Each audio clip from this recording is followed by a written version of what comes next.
आज हम करने जा रहे हैं ज्योग्राफी यानी भूगोल का एक पाठ योजना यानी कि लेसन प्लान। ये बीएड के विद्यार्थियों के लिए बहुत उपयोगी है। जब बीएड में हम 20 दिन के इंटर्नशिप के लिए जाते हैं तब हमें इस तरह के लेसन प्लान बनाने पड़ते हैं और हमें बहुत ही मुश्किल होती है इसको ढूंढने में कि हम कैसे बनाएं, कहाँ से बनाएं, क्योंकि ये थोड़ा बड़ा होता है, समझ में नहीं आता है, इसलिए इसकी वीडियो मैं अपलोड कर दे रही हूँ।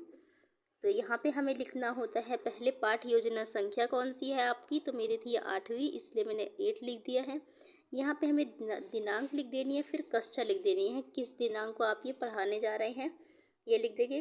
किस क्लास को पढ़ाएंगे आप ये भी लिख देंगे। ये आप 9th क्लास का बना हुआ है, पर आप ये छोटी क्लासेस में भी पढ़ा सकते हैं, जैसे कि 6th 7th 8th। उसके बाद विषय भूगोल है और फिर आपदा के ऊपर, आपदा हमारा टॉपिक है। कालांश पहला रहेगा, यानी कि फर्स्ट पीरियड में पढ़ाएंगे और 35 मिनट हमें इसे पढ़ाना है। यहाँ पर हम किस कॉलेज में ये पढ़ाने जा रहे हैं उसका नाम लिख देंगे। आगे हमने लिख दिया है सामान्य उद्देश्य। सामान्य उद्देश्य जो है ये हमें लिखना है कि भूगोल पढ़ाने के क्या उद्देश्य, यानी हम भूगोल क्यों बच्चों को पढ़ा रहे हैं, तो उससे रिलेटेड होते हैं। यहाँ पे हमने सामान्य उद्देश्य 7 लिखे हैं, आप चाहें तो एक आध कम भी कर सकते हैं। उसके बाद हमें लिख देना है विशिष्ट उद्देश्य। विशिष्ट उद्देश्य 3 तरह के होते हैं, ज्ञानात्मक उद्देश्य, बोधात्मक उद्देश्य और प्रयोगात्मक उद्देश्य। तो हमने यहाँ पे कुछ ज्ञानात्मक उद्देश्य, कुछ बोधात्मक उद्देश्य और अनुप्रयोगात्मक यानी कि प्रयोगात्मक उद्देश्य लिख दिए हैं। उसके बाद हमें लिखना होता है सहायक सामग्री, यानी कि आप क्या लेके जाने वाले हैं पढ़ाने के लिए। मॉडल यहाँ पे गलत लिखा है, मॉडल में बिंदी नहीं आती है, तो हम लेके जाने वाले चार्ट और एक मॉडल। बच्चों को यहाँ पे हम पूर्व ज्ञान लिखते हैं कि बच्चों को पहले से क्या पता है, तो हम लिख देंगे कि छात्र भूकंप, बाढ़ आदि के बारे में सामान्य जानकारी रखते हैं। आगे बढ़ते हैं। प्रस्तावना प्रश्न, यानी प्रस्तावना जो होती है इससे हम अपना टॉपिक का नाम निकलवाते हैं, यानी कि जो टॉपिक हम पढ़ाने जा रहे हैं उस टॉपिक तक पहुंचते हैं। और ये प्रस्तावना जिगजैग फॉर्म में होती है, इसमें कम से कम 3 प्रश्न और ज़्यादा से ज़्यादा 5 प्रश्न हो सकते हैं। तो देखिए पहला प्रश्न है, हम किस ग्रह पर रहते हैं? पृथ्वी। फिर जब पृथ्वी यहाँ पे आंसर आए तो पृथ्वी से हमें ही दूसरा क्वेश्चन बनाना है।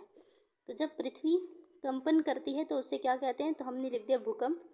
फिर भूकंप इस वाली लाइन में आना चाहिए, तो हम भूकंप लेके तब प्रश्न बनाएंगे। जैसे हमने बना दिया भूकंप, बाढ़, सुनामी आदि घटनाओं को क्या कहते हैं, तो आपदा। तो देखिए आप ये जिग-जैग फॉर्म में चल रहा है, ऐसे ऐसे ऐसे ऐसे ऐसे। तो ये जो प्रश्न होते हैं ये जिग-जैग फॉर्म में चलते हैं। आगे बढ़ते हैं हम 4th प्रश्न।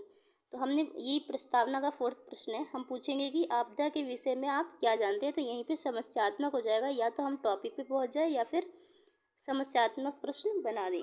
आगे चलते हैं उद्देश्य कथन पे। उद्देश्य कथन में हम जो पढ़ाने वाले होते हैं उसी को हमें डिक्लेयर करना होता है, मतलब बताना होता है बच्चों को कि आज हम क्या पढ़ेंगे। तो हम बोलेंगे कि आज हम आपदा के विषय में विस्तृत अध्ययन करेंगे। आगे प्रस्तुतिकरण, आपको बच्चों को ये प्रस्तुत करना है, यानी बच्चों को पढ़ाना है।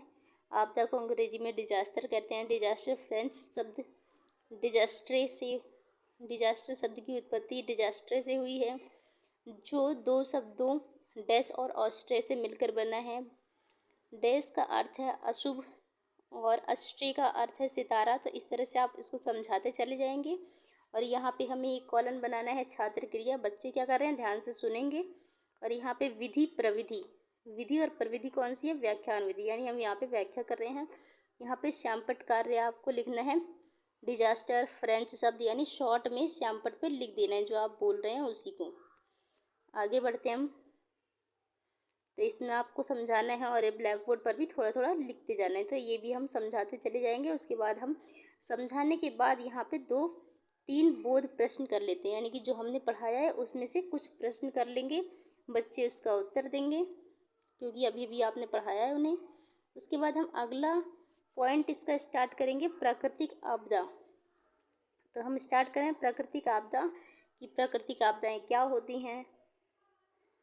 यहाँ पे देखिए आप इस तरह से प्राकृतिक आपदा पढ़ा दिया। उसके बाद हम यहाँ पे बोध प्रश्न फिर से पूछ लेते हैं कि प्राकृतिक आपदा किसे कहते हैं।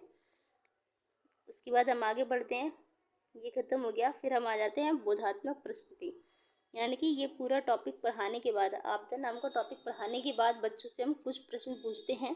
जैसे यहाँ पे 2 प्रश्न पूछे गए हैं और बच्चे इनका आंसर देते हैं। अगर सभी बच्चे आंसर दे देते हैं तो इसका मतलब आपने सही से पढ़ाया है और बच्चों को समझ भी आया है।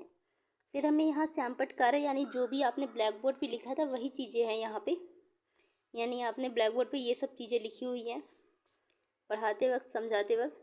फिर यहाँ मूल्यांकन प्रश्न, यानी कि कुछ प्रश्न बाद में बच्चों से कर लेने हैं फिर से, जब आप सब कुछ पढ़ा दें पूरा उसके बाद।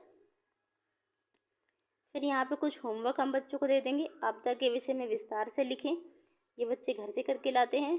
फिर यहाँ पे छात्र, अध्यापक और पर्यवेक्षक के हस्ताक्षर हो जाएंगे और यहाँ पे टीचर जो हैं आपकी जो कॉपी चेक करेंगे वो यहाँ पे कुछ सुझाव लिख देंगे कि आपने कैसा पढ़ाया, कैसा नहीं पढ़ाया।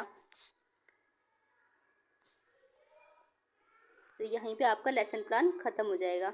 वीडियो अच्छी लगी हो तो लाइक, सब्सक्राइब एंड शेयर ज़रूर करें और कमेंट बॉक्स में आंसर करें कि कमेंट बॉक्स में बताएं कि आपको किस टॉपिक पर और वीडियो चाहिए, यानी लेसन प्लान की वीडियो और किस टॉपिक पर चाहिए।